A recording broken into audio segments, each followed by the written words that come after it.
Alright, time for some Tarmac settings and replay. First online rank. Oh, I am 8th. 3 seconds back. This is really loud. Replay mode. Pause it. What am I trying to do? Change camera. 5. So you can see the gearing. And play. So I stiffened the springs from WRC 8. The other settings are, the differential settings, gearing is exactly the same.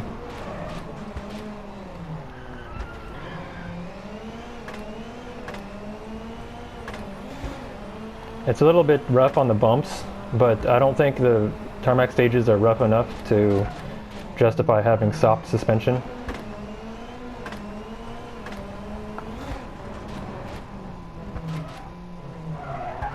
It's a little bit twitchy on the brakes. At maximum braking, I say take it easy on the brakes. Don't mash the pedal. The limiting factor is the brake bias. It won't go any more forward than 70%. And for tarmac and a front engine 4-wheel drive car, probably need a brake bias of 74%, maybe 72%. I can't get any more forward, so that's just how it's going to be, is unstable on the brakes. The suspension is as stiff as I can comfortably make them for the bumps, because there are bumps, especially on this stage. If it was a smooth circuit, I'd probably have stiffer suspension.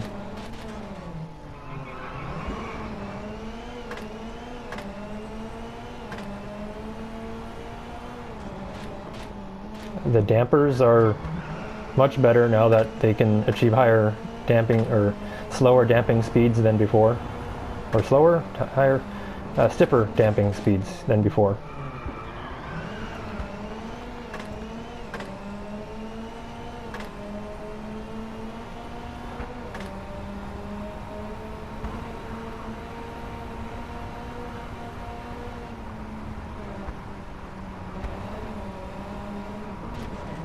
That section's really sketchy. Go and pull out full throttle through that section.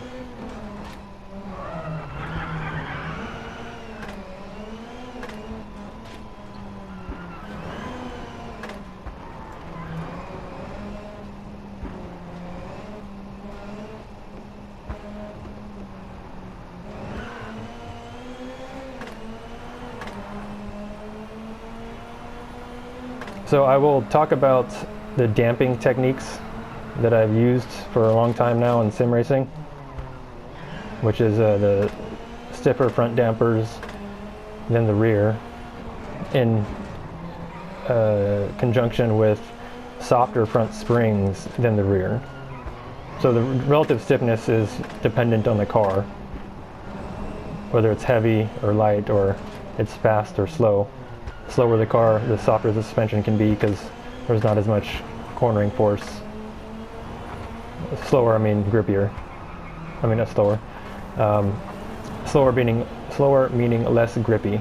If there's a lot of grip, then you need a stiff spring, even if the car is really light.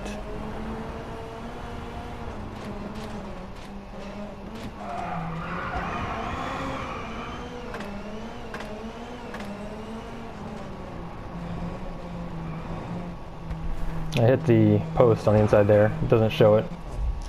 Okay, on to the settings. These are my T1 settings. As you can see, the springs used to be at 55 in the front and 65 in the rear, due to the limitations of the stiffness of WRC 8. But now, with the maximum limit being 145,000, which is really stiff, I can achieve the higher stiffnesses.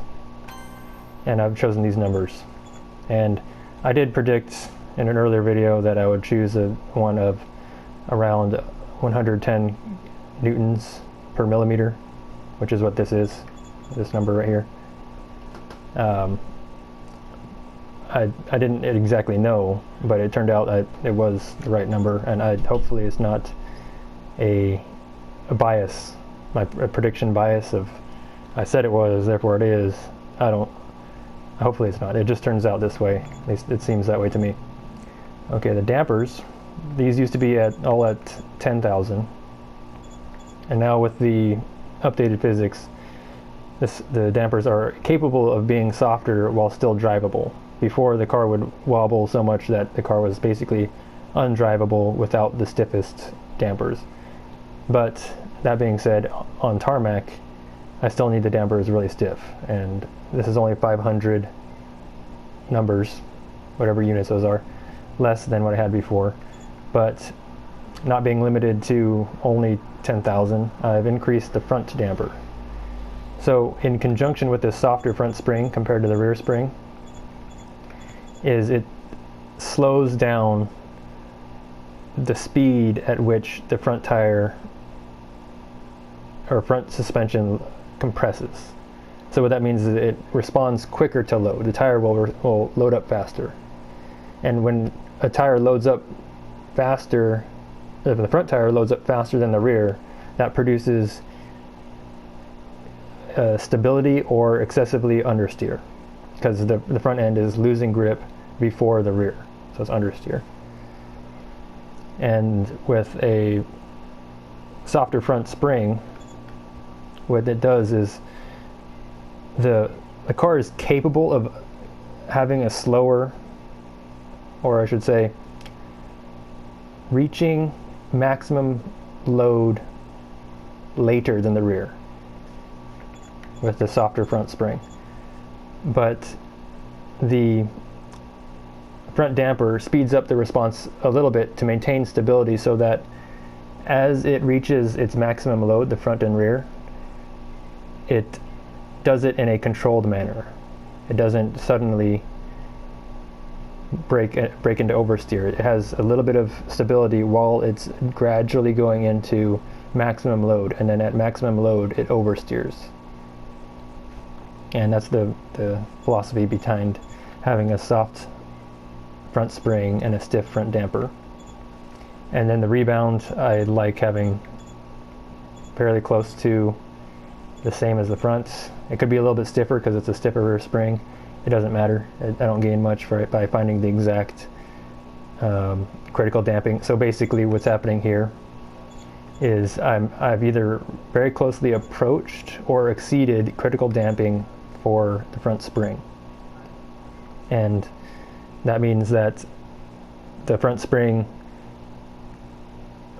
either most quickly returns to neutral or doesn't return to neutral at all. If it's beyond critical damping, the spring will never return to neutral if it's above critical damping. But at critical damping, it's the fastest it'll return to neutral. And that knowledge is not really useful. Sorry, there's a loud car. That knowledge isn't really useful unless you're looking for small bump compliance, which I'm not. This is a tarmac, relatively smooth. There are large bumps. Even with a soft suspension, those large bumps would not be perfectly absorbed by a soft spring. So I'm just ignoring the detriment of having a stiff spring over large bumps.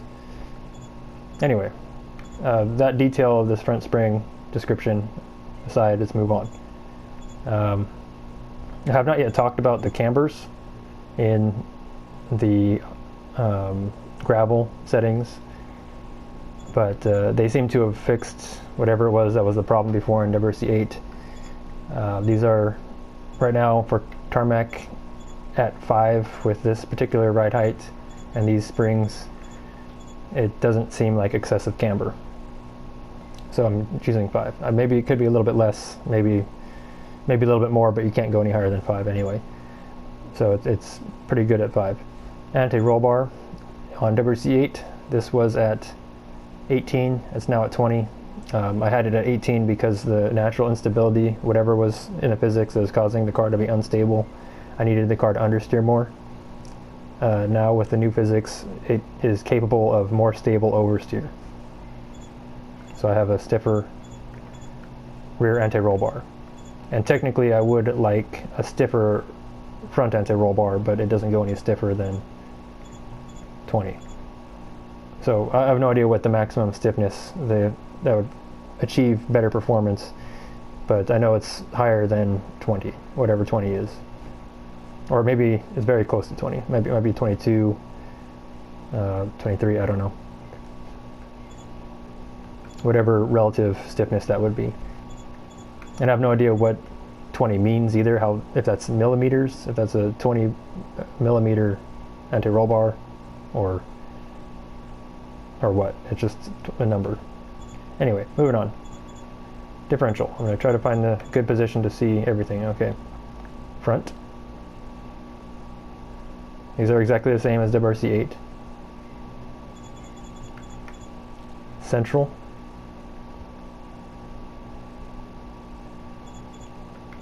And rear. I have everything locked up. The instability on the brakes comes from the suspension, not the differential. Yeah, that's basically it. I don't want differing speeds in the wheels left and right. I want the I don't know how to explain it. I want them to relatively going the same speed. It prevents lockup essentially on the inside tire. And again, brake bias is too low, but at the maximum, 70. And the gears. This is my T1 setting for the gearing. I'll try to get to the T2 setting. This is my T2 setting. If you notice, the only difference is the gear ratio, the final drive, which is at 6 instead of a 5.5. And my T3 setting. Exact same settings everywhere else, except the gear ratio is at a 6.5. That's it. And all three of these T1, T2, and T3 settings, just by changing the gear ratio, this operational range of the transmission, is capable of handling every tarmac stage, pretty much. Highest top speed. I could make the car go faster with a longer straight, but there aren't very many really long straights. There might be some at Japan, but you lose so much torque by having a taller sixth gear. So it's better to have a faster accelerating sixth gear than it is to try and meet the speed equivalent for sixth gear for the longest straight. So anyway, yeah, this is the gearing. It's capable of any tarmac stage, all three of these. And that's it. Till the next one.